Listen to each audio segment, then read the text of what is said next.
واتبعوا ما تتلو الشياطين على ملك سليمان. دا اللہ کتاب گزار کو واتبعوا روان شو ما پاس پسی تتلو الشیاطین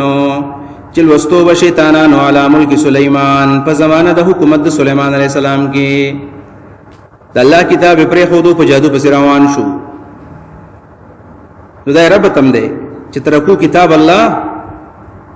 و اقبلو علی السحر. دا اللہ کتاب پری خودو او جادو یو آغستو سودون کولو جادو قدیم و جدید. مخی قل من کان عدوان کی منگا د دې يهوديانو اعتراضونه ذکر کړل چې اعتراض پکې داو چې ته نبی علیہ السلام ته چې یو طرف ته دا خبره کې چې جادو کفر دی او بل طرف ته حضرت سلیمان علیہ السلام تخپل رور وې او هغه ته پیغمبر وې او سلیمان علیہ السلام جادوګر دی. جادوګر سره پیغمبر کې دی څنګه شي او جادوګر تخپل رور څنګه وې او جادوګر ته پیغمبر څنګه وې. نو ستا په خبره کې تضاد دی لہذا ستا خبره او ستا دین موږ نه منو. په دین کې تضاد ډیر زیات دی. دای په نبی اسلام باندې اعتراض وکړو. د دې اعتراض سمرا وقعت ته دا اعتراض ولې وکړو او دا غي جواب واورا او د جواب نمخ کې تمهید په تور باندې بل خبره مې یاد کا چې سلام سره نه لګیدله او ځکه نه لګیدله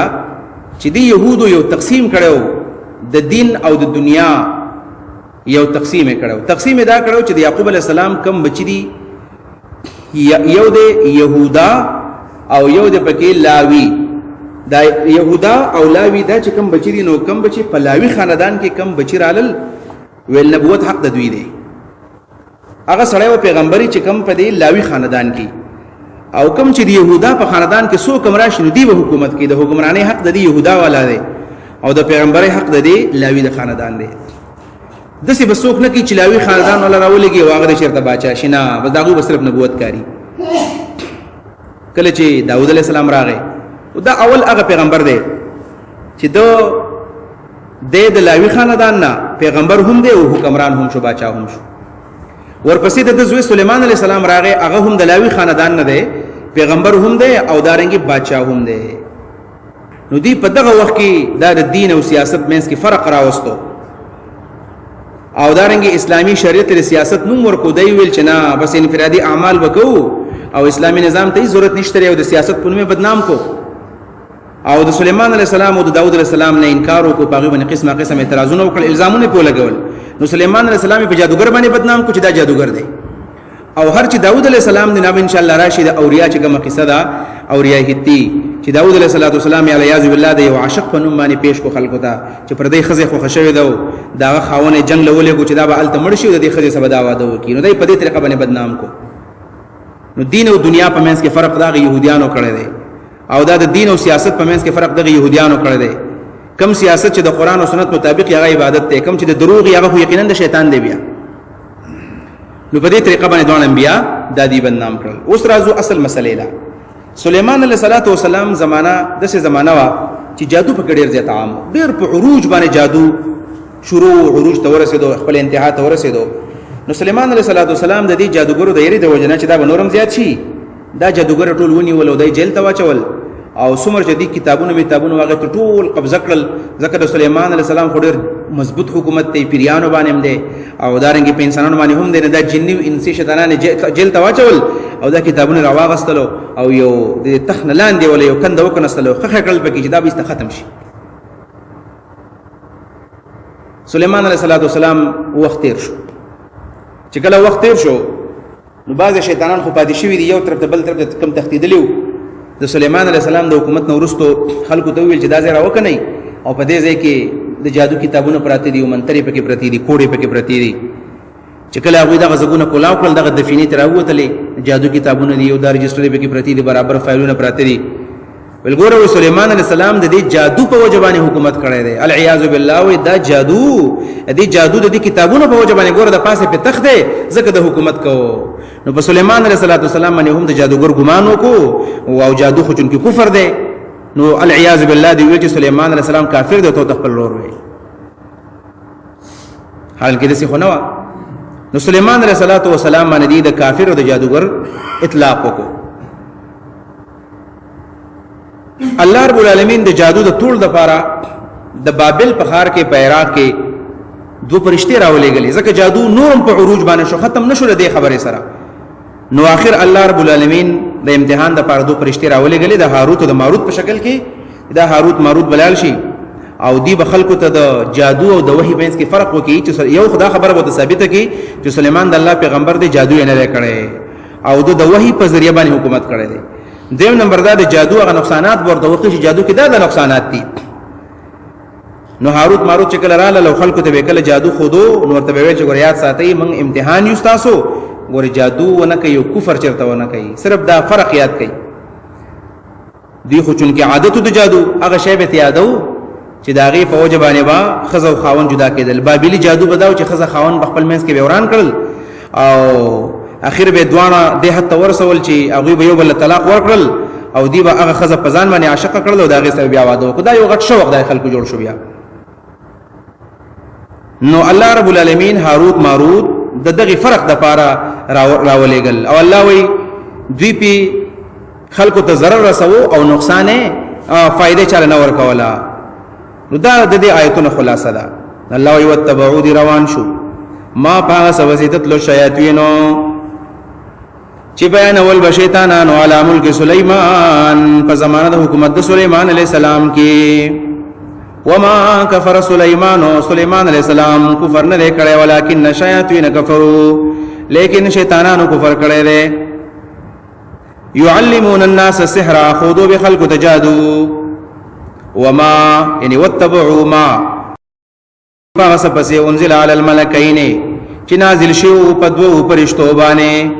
ببابل په بابل خار کې هاروت چې هاروت دی او ماروت بالماروت دی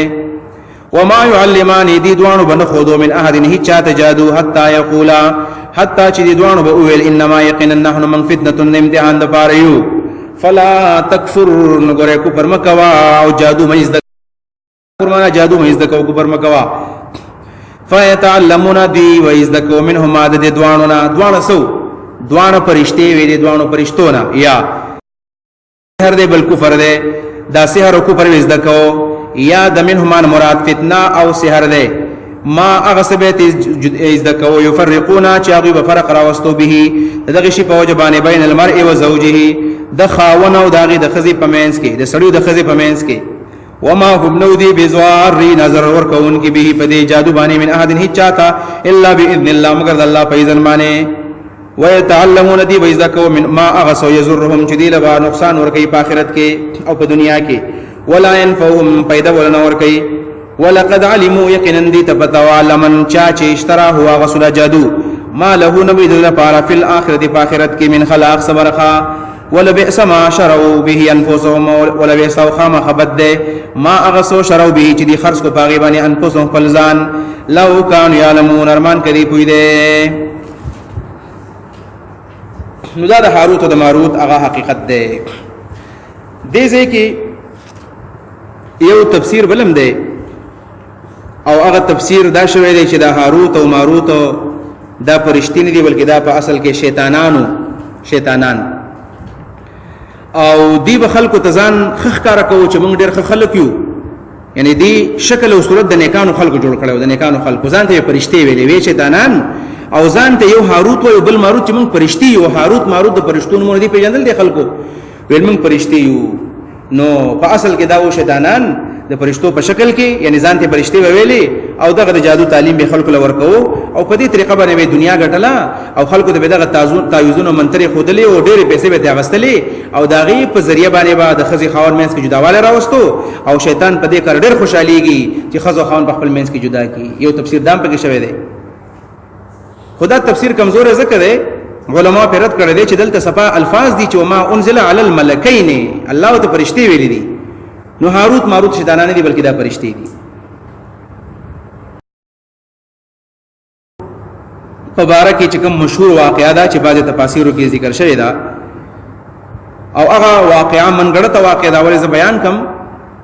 چې خبر ذهن ته پریوځي ځکه ډېر په دې کیسټو میسټو کې دا مولیان بیانې په خو غوازونو باندې خلکو چې دا دین دی نو صحیح دنیا ډول پکار دي په دې ځبانې موږ بیانو نقل کوپر نه باشه چې الله تعالی ته د انسانانو اعمال خيږي او د دې انسانانو د اعمالو پته الله تعالی لګي. نو دې فرشتو ویلو دا څنګه بیکاره خلک الله تعالی پیدا کړی دي، ټول عمر ګناهونه کوي، ځکه بار بار د عمل خيږي.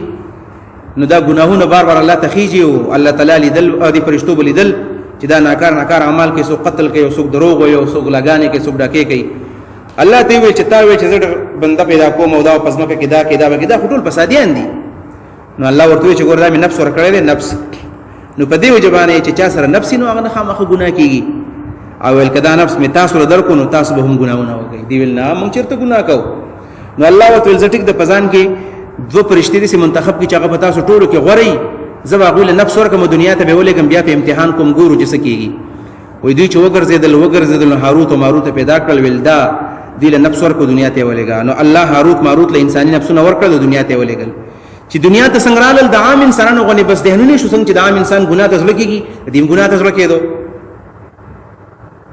نو دی خو به خلکو ته جادو خو دو الله ته ذمہ داری دا ور کړې و په دې کې وخزر لاله جادو یې دکو. دا خزر ډیره زیاته خيسته خزوا. نو د دې زړه ته پرې وتله العیاذ بالله. دوی دغه د نفس مطالبه وکړه د دوانو فرشتو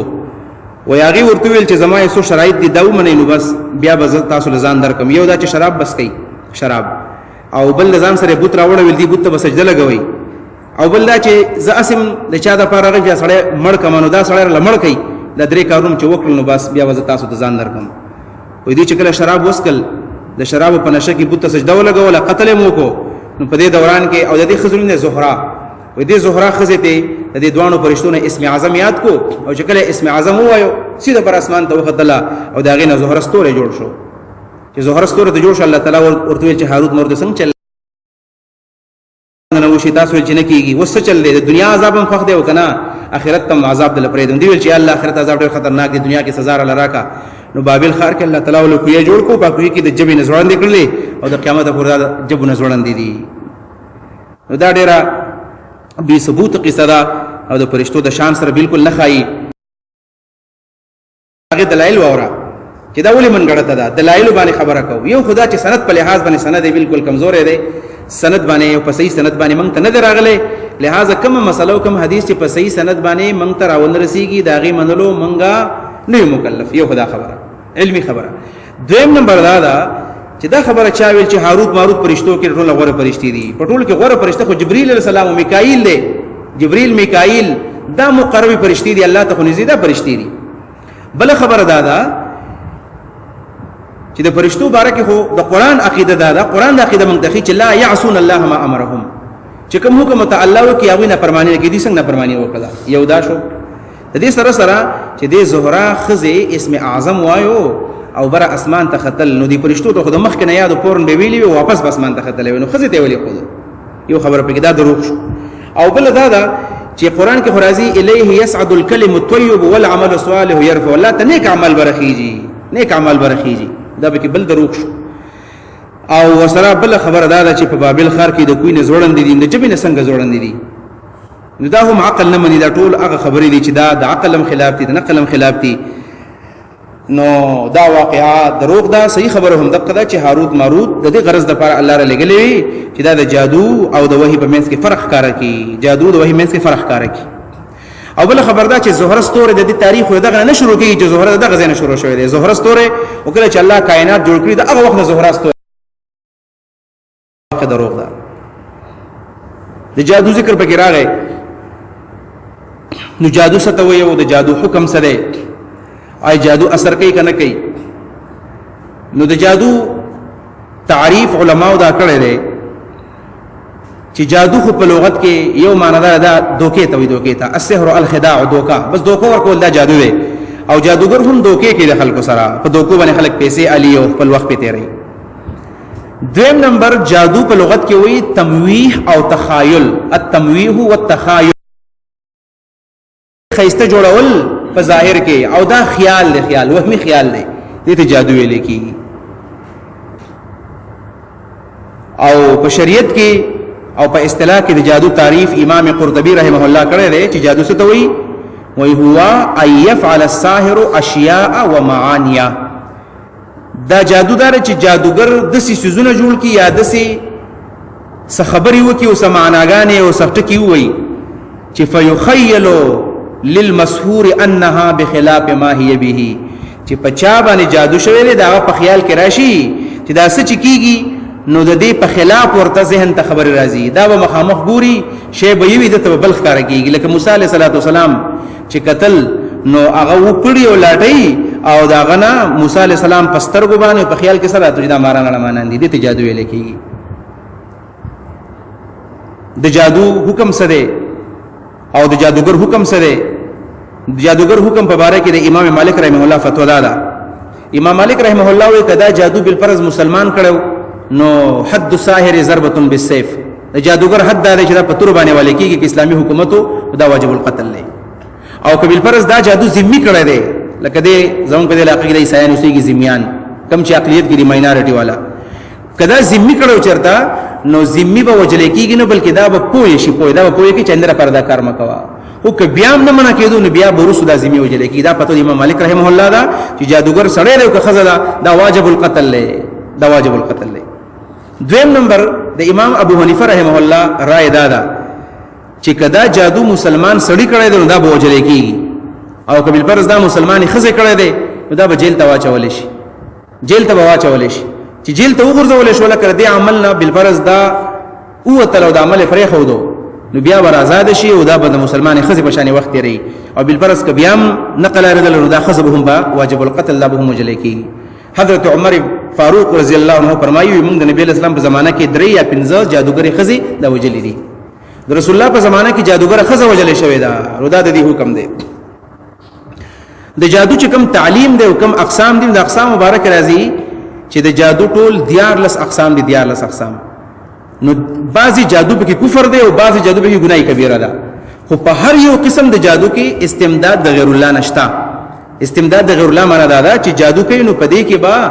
دا د الله نه بغیر د غیر الله نه امداد غواړي او د غیر الله نه امداد غوښتل د کفر او ګناه د شرک دی او بل دا چې پدې کې حد درجه به د بیان کوي کله کله دا چې کم منتر پخې دا وي په جنابت کې پخې نو په جنابت کې دا کار کوي بل دا چې د څه فکر راځي چې په قران باندې پکې خپې خودل راځي دا جادوګر په قران باندې خپې دي دا د قران به د بیان کوي نو په دې طریقه باندې کله کله په جادو کې سړی ګناي کبیره وکړي کله به ایمان نه وزي نو خطرناک کار دی دا دیالله اقسام شاه عبد العزيز رحمه الله وی هر یو قسم کې استمداد د غیر الله شته نو هر یو قسم یې ګناه ده نو جادوګر خدای ګناګار او بعضی کافر او بعضی ګناګاری د جادو تعلیم په اړه کې علما لیکلي چې د جادو تعلیم څنګه دی یو قول علماء دا چې دا مستقل کفر دی څوک چې جادو کې دا امنوا واتقوا کدی ایمان راوړی او دی د الله نه لري دلوي معلومه دا شو چې جادو کول کفر دی ځکه مقابل کله ایمان ذکر کو دویم نمبر بعض علماء ورته ویلي دي چې دا حرام دی حرام نو یا کفر او یا حرام دواړه غټي غټي مرتبه دي کفر هم لوی مرتبه ده او حرام هم غټه مرتبه ده یو عالم دی په دې سلفو کې امام رازی رحمه الله چې هغه ورته د جادو علم ته واجب ویلې دی واجب دا واجب دی دای زکول پکار دی ولی واجب دی ناغه دلیل ویلې دی دا زکا چې جادو کفر دی او جادو حرام کار دی د جادوګر سزا ده چې دا په تور باندې وهل کېږي نو موږ ته اوس پته سلګي چې دا جادو دی او کدا جادو نه دی لہذا د دې خبرې د معلوماتو لپاره د جادو علم زکول پکار دی چې پته ولګي چې دا جادو دی او کدا غیر جادو دی خو حافظ عماد الدین ابن کثیر بری شدید رد کړی دی چې امام رازی رحم الله دا خبر ډیره به ځای کړی دا جادو چې کوپر دی ګناه ده نو به تعلیم څنګه واجب دی او تعلیم څنګه جایز دی قران ورته حدیث ورته لہذا کوپر او حرام ویلي دي دی وجنه جادو زکول نه دی پکارو زکه چې جادو کې د جادو په وجه سره د ایمان نوزي حرام کار مرتکب کیږي او نن سبا ور عزتمندو دا جادوګر خزم ډیر زیات شوی دي جادوګر خلکم ډیر زیات شوی دی او دا کومه خزي چې د خپل کور نه بغیر اجازه وزي او د خپل خاوند نه بغیر وزي او په دې بازارونو کې د قشانی ګرځي را ګرځي دا هم دا خزي جادوګرو پسې ګرځي نو لکه د دې خیال ساتل پکار دي چې څنګه خزه بغیر د خاوند نه بغیر د خاوند اجازه نه بهر ګرځي خاوند سره نشتا مشر زوی سره نشتا او بازار ته روانه ده سوزکی تلا سونی سی او گاڑی کې کینی څوک محرم سره نشتا په دې خزه باندې هم نظر پکار دی او بل دا جادو خلک پخې پسکه دا جادو عام تر خلک په قبرونو کې پخې تاسو ګورئ اکثر د خزر سبو په باندې د ګړو ساتلو په باندې په دې دیرو کې ګرځي را ګرځي نو کله چې د خزر په دې دیرو کې ګرځي را ګرځي دا غزګونم بیا تعویذونه موجونه یا چولي دې سره سره بل اهمه مسله دا ول پکار دي جادو خو چې جادو اثر لري کنه لري معتزله خو انکار کړی دی جادو اثر نه لري او دلیل دا پیش کړی دی چې جادو او د ګناه کار دی نو څنګه اثر کوي. بل دا چې موسی علیه السلام بارک راځي چې داغه په خیال کې راغله چې دا ماران منډي وي، په خیال کې راغلی دا. داغه جمهور علما د اهل سنت وایي چې نه جادو باقاعده اثر کوي، ځکه په نبی علیہ السلام باندې اثر کړی دی. نبی علیہ السلام باندې شپږ میاشتې جادو د سي اثر کړی دی چې وکړ به وکړو بلمانه دی کړی، حتی د خپل خزو خاله براغه بیا بل ځنې مراغلی، دا اثر دی کنه.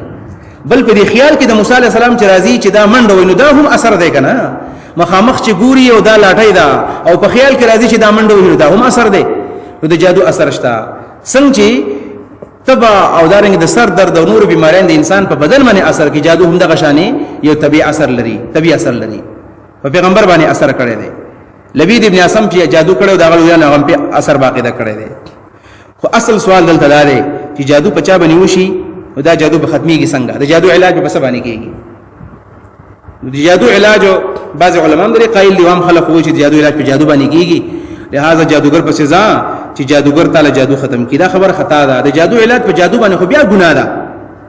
د جادو علاج او دغه لپاره الله تعالی قران را لګل دی، اخر سورۃ المعوذتین په دې باندې باقاعده د جادو علاج کیږي او دارنګه د قران په تلاوت باندې د جادو علاج کیږي. لہذا د جادو علاج په جادو نه پکار بلکې دا په قران باندې پکار دی. الله وی ولا بئس ما شروا به انفسهم، خام خبت ده هغه چې دي خرڅ کړي پاغه باندې خپل ځانونه، لو كانوا يعلمون ارمان کړي کوی ده، ولو انهم کچر دي امنوا ایمان را وړوي وتقوا د الله نه ردل د جادو نه ځان بچ کړي لمثوبه من عند الله، نو خام خبت له او ثوابونه د الله له جانب خیر ډیر غوړه دي، هغه ثواب غوړه دي، هغه ثوابونه غوړه دي. لو كانوا يعلمون ارمان کړي کوی ده.